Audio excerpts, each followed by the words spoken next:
ललन तिवारी उर्फ मुख्तार अंसारी दोन्ही क्रमांक टाकी लगावा 21 रुपये त्यांना पाहिजे ठरला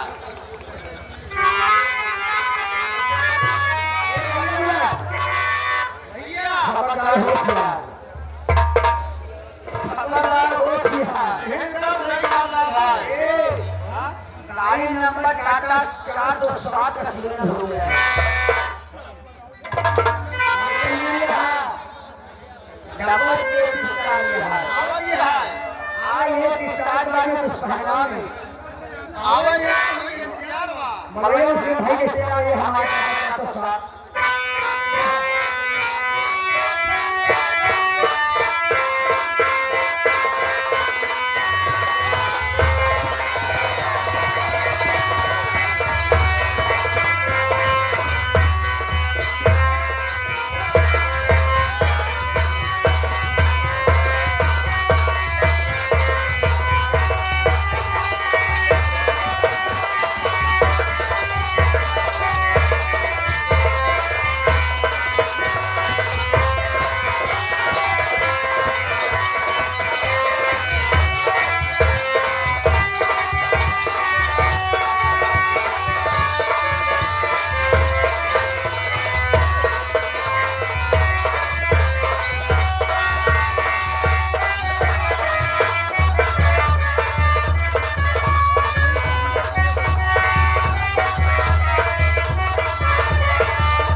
साहिल पांडे गुरुजी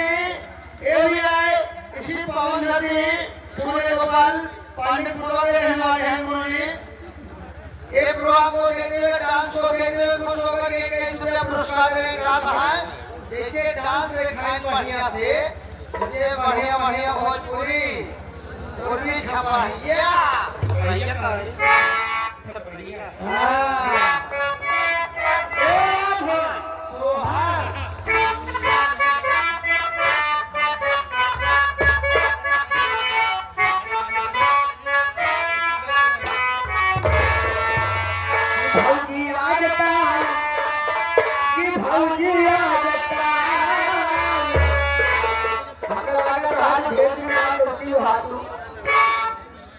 हारी हारी मतलब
गुरुद्वारा स्कूल चक्की वाले, ये हमारे महान भाव 11वें पुरस्कार हुए। पानी हमारे स्वागत के लिए फरमाइश क्या है कि स्तर के फूल सूख गए तेरे निगाह में, ये फरमाइश जरूर होना